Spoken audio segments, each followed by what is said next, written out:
दोस्तों, क्या आपने कभी जादू देखा है? मैं स्टेज मैजिक की बात नहीं कर रहा, मैं साइकोलॉजिकल मैजिक की बात कर रहा हूं। बर्ट ट्रिबल, जो एप्पल के एक अर्ली इंजीनियर थे, उन्होंने एक टर्म इन्वेंट किया था, रियलिटी डिस्टॉर्शन फील्ड। इसका मतलब क्या था? इसका मतलब ये था कि जब स्टीव जॉब्स कमरे में आते थे तो फिजिक्स के लॉज बदल जाते थे। अगर स्टीव कहते थे कि ये काम 2 दिन में हो सकता है, जबकि उसमें 2 महीने लगने चाहिए, तो इंजीनियर्स वो काम 2 दिन में कर देते थे। उनकी आंखों में देखकर लोग भूल जाते थे कि इम्पॉसिबल क्या होता है। वो इंसान नॉर्मल नहीं था, वो नहाता नहीं था, वो टॉयलेट में अपने पैर यानी फीट धोता था, वो सिर्फ फल खाता था, वो अपने एम्प्लॉइज को शिट हेड यानी बेवकूफ बोलता था। लेकिन जब वो स्टेज पर खड़ा होकर बोलता था तो दुनिया सांस रोक कर सुनती थी। आज हम स्टीव जॉब्स की पूरी कहानी सुनेंगे, सिर्फ आईफोन की नहीं। हम बात करेंगे उस ब्लू बॉक्स की जिससे उन्होंने पोप को फोन लगाया था।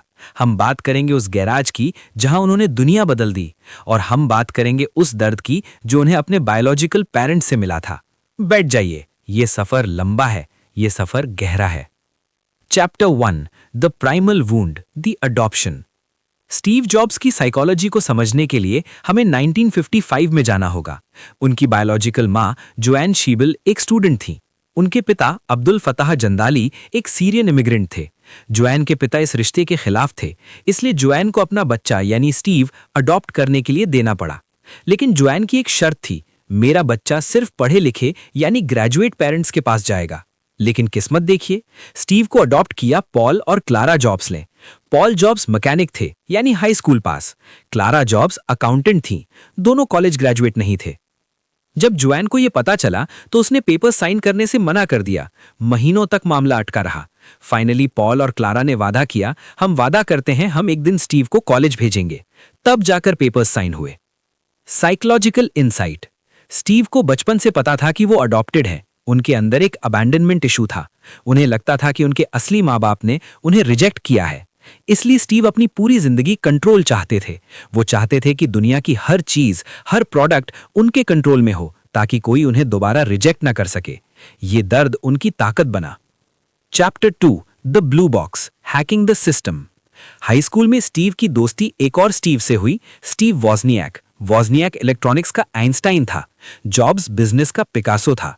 वॉजनियाक ने एक आर्टिकल पढ़ा कि टेलीफोन लाइंस को हैक किया जा सकता है। फोन लाइंस एक स्पेसिफिक टोन यानी आवाज पर काम करती थी। अगर आप वही टोन मिमिक कर लें तो आप दुनिया में कहीं भी फ्री कॉल कर सकते हैं। वॉजनियाक ने एक डिवाइस बनाया, द ब्लू बॉक्स। ये इल्लीगल था, ये हैकिंग थी। लेकिन स्टीव जॉब्स ने कहा, वॉज, इसे बेचते हैं। उन्होंने स्टूडेंट्स के डॉर्म रूम्स में जाकर ये इल्लीगल डिवाइस बेचना शुरू किया। एक रात मस्ती में उन्होंने वेटिकन सिटी फोन लगाया। वॉजनियाक ने नकली आवाज में कहा, मैं हेनरी किसिंजर बोल रहा हूं, पोप से बात कराओ। पोप सो रहे थे इसलिए बात नहीं हो पाई। लेकिन उस दिन स्टीव जॉब्स ने एक लेसन सीखा कि दुनिया के रूल्स तोड़े जा सकते हैं। अगर तुम स्मार्ट हो तो तुम बड़े बड़े कॉर्पोरेशंस, AT&T जैसों को हरा सकते हो।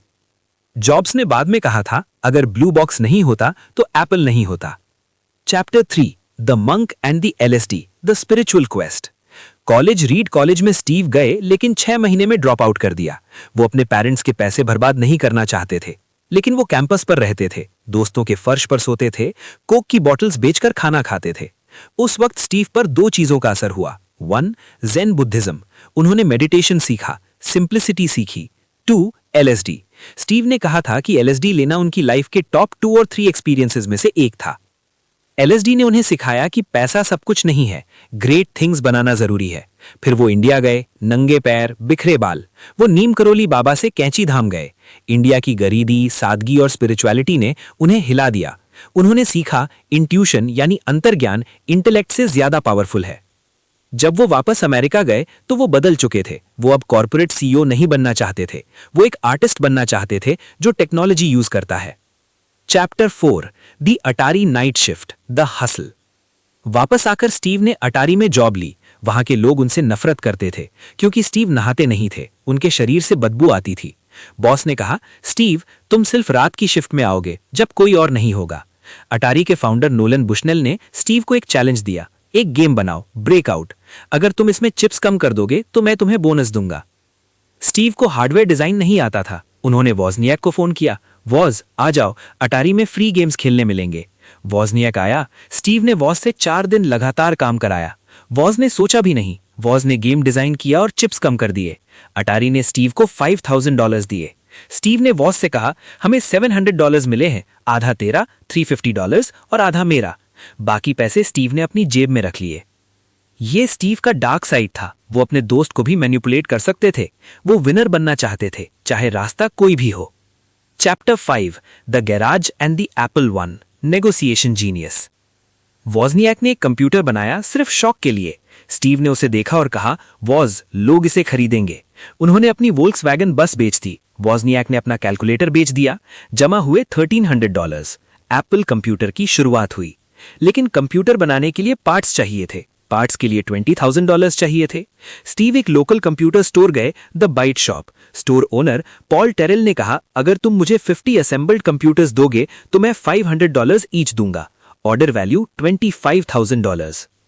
स्टीव के पास पार्ट्स खरीदने के पैसे नहीं थे। वो ऑर्डर लेटर लेकर पार्ट सप्लायर के पास गए। उन्होंने कहा, देखो, मेरे पास $25,000 का ऑर्डर है, तुम मुझे पार्ट्स उधार पर दो, 30 डेज में पैसे वापस। सप्लायर मान गया। स्टीव और वॉजनियाक ने गैराज में दिन रात काम किया। उनकी बहन भी चिप्स लगाती थी। 30 दिन में उन्होंने कंप्यूटर्स डिलीवर किए, पैसे लिए और सप्लायर को चुका दिया। 0 इन्वेस्टमेंट, 100% प्रॉफिट। ये स्टीव जॉब्स की असली जीनियस थी, salesmanship. Chapter 6, The Apple II, the first consumer product. Apple I सिर्फ एक बोर्ड था, इंजीनियर्स के लिए।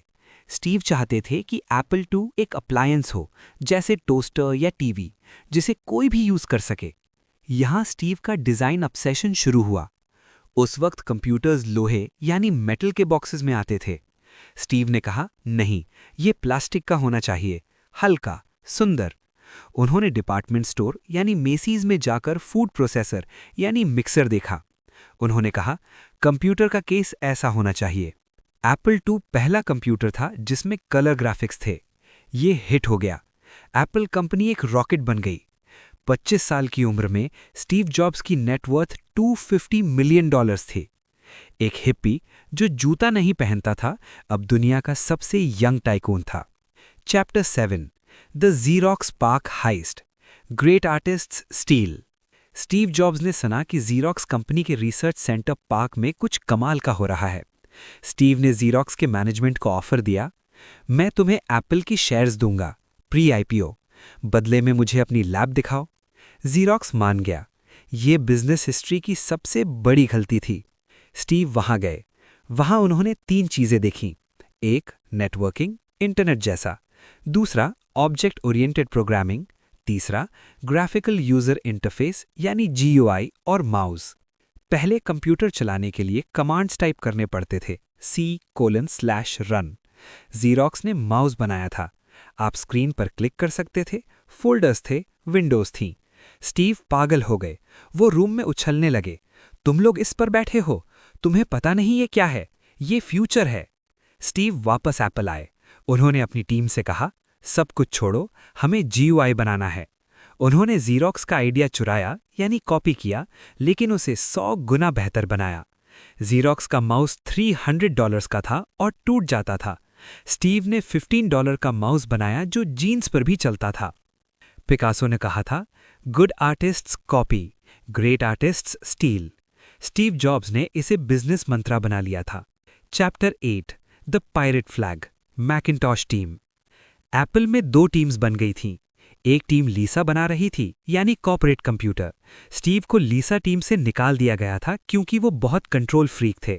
स्टीव गुस्से में थे। उन्होंने एक छोटी टीम बनाई, मैकिन्टॉश। उन्होंने कहा, हम लीसा को डिस्ट्रॉय कर देंगे। उन्होंने ऑफिस की छत पर एक झंडा लगाया, जॉली रॉजर यानी पायरेट फ्लैग। उनका मोटो था, it's better to be a pirate than join the navy. वो टीम को पुश करते थे, 90 आवर्स अ वीक। अगर कोई इंजीनियर कहता ये इम्पॉसिबल है, तो स्टीव उसे घूरते और कहते, तुम डरपोक हो, ये करो। और वो इंजीनियर कर देता। उन्होंने मैकिन्टॉश को एक इंसान की तरह बनाया। जब आप मैक ऑन करते थे तो वो हेलो बोलता था, स्क्रीन पर लिखा आता था। स्क्रीन रेक्टेंगुलर नहीं थी, उसके कॉर्नर्स राउंडेड थे। स्टीव इंजीनियर्स को ले जाकर रोड साइंस दिखाते, देखो स्टॉप साइन राउंड है, टेबल राउंड है, हमारा कंप्यूटर शार्प नहीं होगा। ये लेवल का डिटेल किसी ने नहीं सोचा था। लेकिन दोस्तों, जीनियस और मैडनेस में एक पतली लाइन होती है।